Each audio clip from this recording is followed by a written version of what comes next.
Kumusta na kayo uli? Ayan. Ito, kakagaling lang namin sa Tiangge.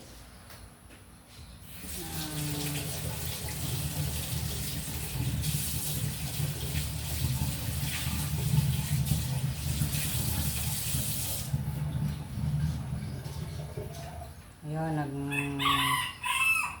nagpabili si Ron ng kasi nga yung mga damit niya maliliit na sa kanya, mga bitin na.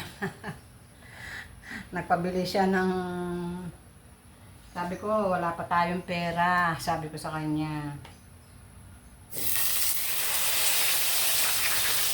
Sabi ko wala pa padala si mama.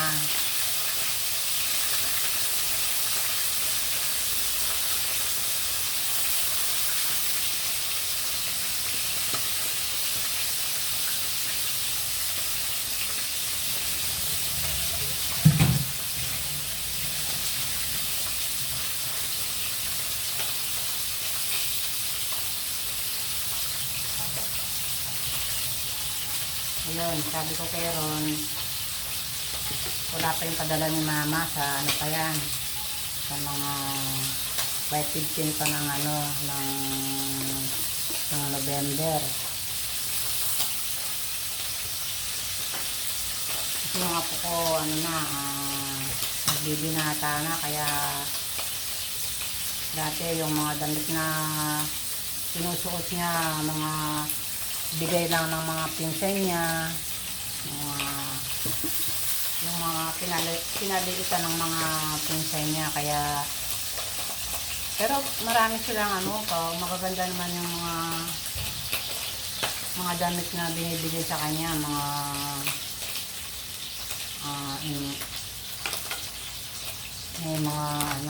may mga imported pa. Siyempre dahil nagbabinata na yung apo ko, naghahanap din siya ng ng mga bagong bili. Yan. Siguro napag-isip-isip niya na puro lang yung sinusuot niya, mga bigay-bigay.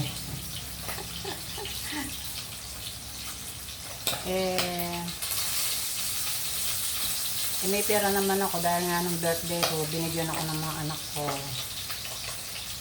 Yun, ayun, pinamili ko siya ng dalawang terno, dalawang pantalon, tsaka dalawang t-shirt na bago. Kasi pag yung masikip nararamdaman niyang nagigit-git yung katawan niya, ayaw niya nang isuot. Siya, hindi siya komportable. Kaya sabi ko, tara, sumama ka sa akin at pumili ka ng gusto mong damit. Kaya nga, pinarepair namin yung pinapili ko siya kung ano yung gusto niya. Yun, medyo malalaking size yung yung napili niya, kasi nga gusto niya yung loose sa katawan niya, ayaw niya yung gumigit-git. Yan.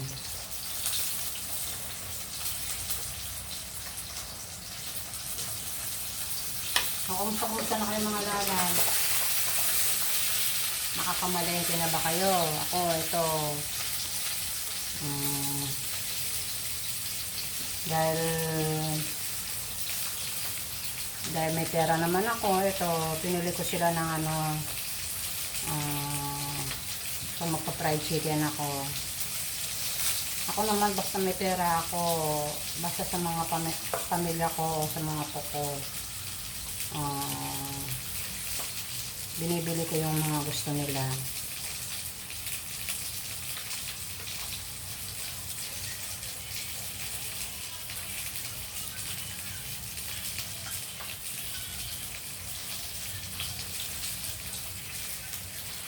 Ayun, kung ano yung tinuro niya sa Tiangge, napabili siya ng mga pagkain, mga leche flan, mga prutas na gusto niya. Yun, binili ko siya. Nakabili pa siya ng ano, ng prutas. Ayan. For today's video mga lalab, ito ang iluluto ko sa kanila. Ito, nagmamarinade ako ng chicken. Ipa-fry ko ito mga lalab para binili ko sila ng ano, yung legs ng ano, manok. I-ano siya, fried chicken.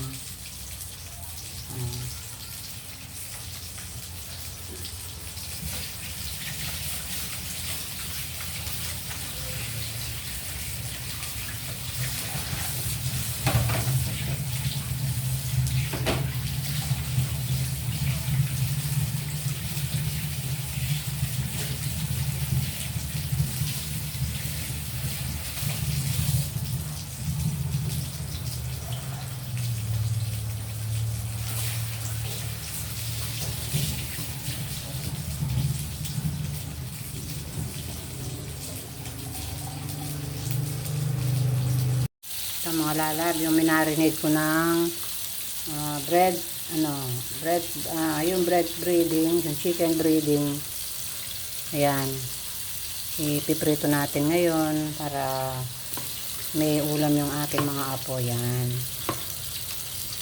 Kasi kahapon, maghapon isda yung ulam namin. Paksi ko na bangos dahil yung anak kong nagtatrabaho sa Angeles, niya, day off niya kahapon. Nag-request siya ng paksiw na bangos tsaka yung ano, yung longganisa.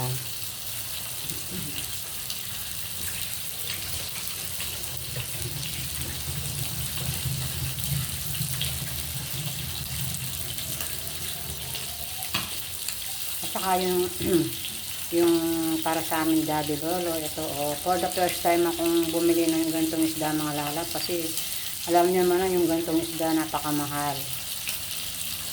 Ayan, tingnan. Ito, alam ito mga lalam. Alam ko yung mga bumibili ng ganitong isda. Alam ko, kilala nila ang presyo. Yan, yung isdang pampano. Yan, di ba mga lalam? Yan. Matagal ko na itong gustong bilhin dahil sa kamahalan. Kasi, ang kilo nito 450 sa palengke, sa Tiangge. Pero sa Tiangge 400, siyempre Tiangge yun. Pero sa palengke 450 yan hanggang 500. So bumili lang ako ng isang piraso. Iluluto ko to kami dalawa ng aming daddy lolo. Iluluto ko to ng ng sweet and sour. Yung gigisa ko siya sa yung sibuyas sa luya, bawang, tapos may suka. Siyempre yung sweet and sour tsaka konting asukal. Yun ang isasahog natin sa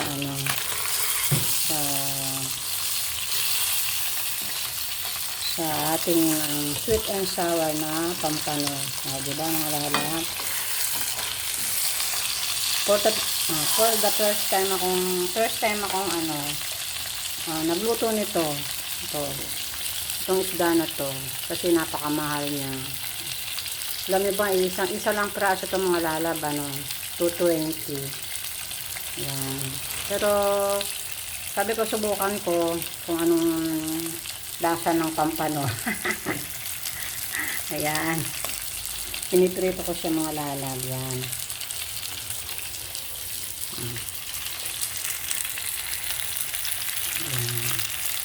Diba? Pa-try natin muna bago natin lutuin ng sweet and sour. Ayan. Ito ang ating for today's video mga lalab. Ito. Luto tayo ng sweet and sour na pampano. Ayan. Ito yung mga ingredients niya mga lalab. Ito Tapos lagyan natin siya ng luya. Ano ba yun? Yung sibuyas, yung ating bawang, luya, yun. Tapos yung lagyan natin ng ng paminta. Pwede natin lagyan ng paminta to mga lala para may iba naman na lasa. Yan. Di ba mga lala, yung mga nakakapagluto pa ng mga diyan, yung sweet and sour, di ba? Ganito lang yung mga nakalimutan ko nga bumili ng mga lala, yung yung carrots. Di ba may carrots to, yung sweet and sour. Sabi ko, kahit na hindi na nalagyan, next time na lang, o, di ba? Oh, luto na kayo mga lalab. Oh. Ayan mga lalab, luto na yung ating pampano. Ayan. Ayan. Ilalagay na natin yung kanyang sauce, yung sweet and sour. Ayan. Bubuhos na natin.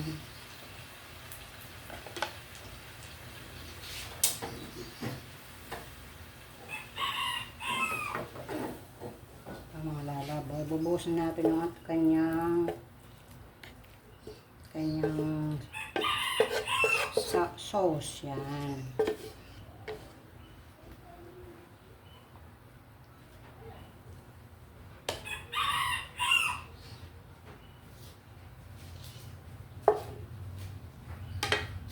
O, diba mga lalab, ito ang ating sweet and sour na pampano. Yan. Yan mga lalab, nilagyan natin siya ng sili na green. Ayan, para pang ano, para medyo spicy siya. Ayan, o, diba? Ayan, magpiprito tayo ngayon ng ating fried chicken sa mga bata.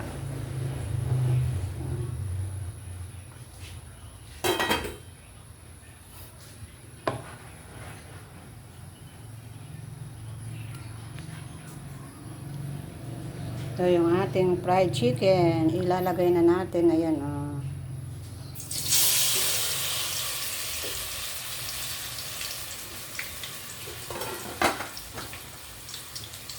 Ito ko na nilamin dito sa ano para agad siyang maluto. Kasi manipis ito eh.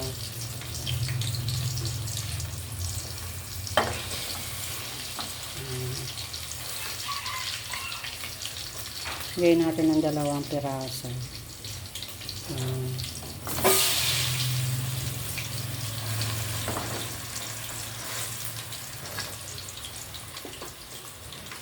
Yan, ang ating fried chicken. 4 lang naman piraso ito mga lalabayan. Para magsawa naman yung aking mga apo. Ayan.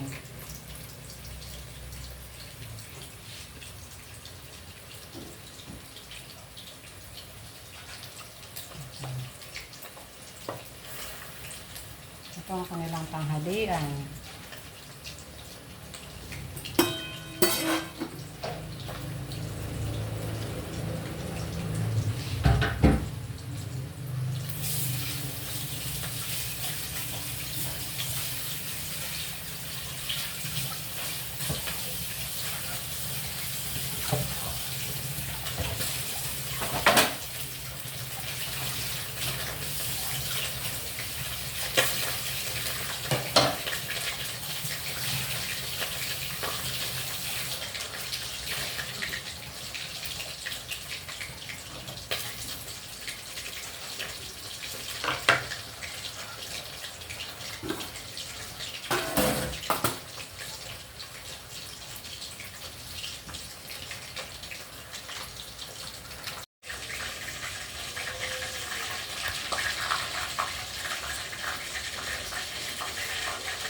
Ayan, nagluluto na tayo ng fried chicken. Ating mga apo, ayan.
medyo dumikit siya.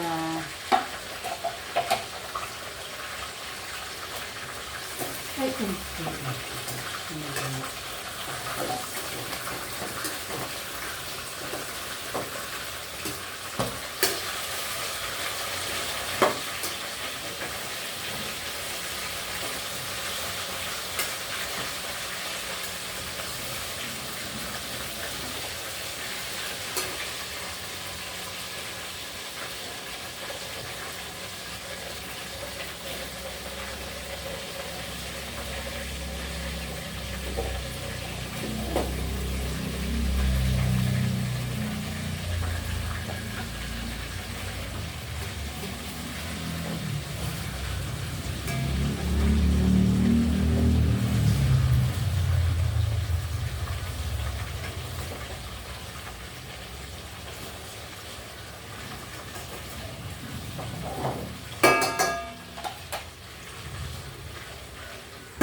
pumuputok. Nakakatakot. Pag nagpiprito ka mga lalap, nakakatakot yung ano, yung kanyang ano.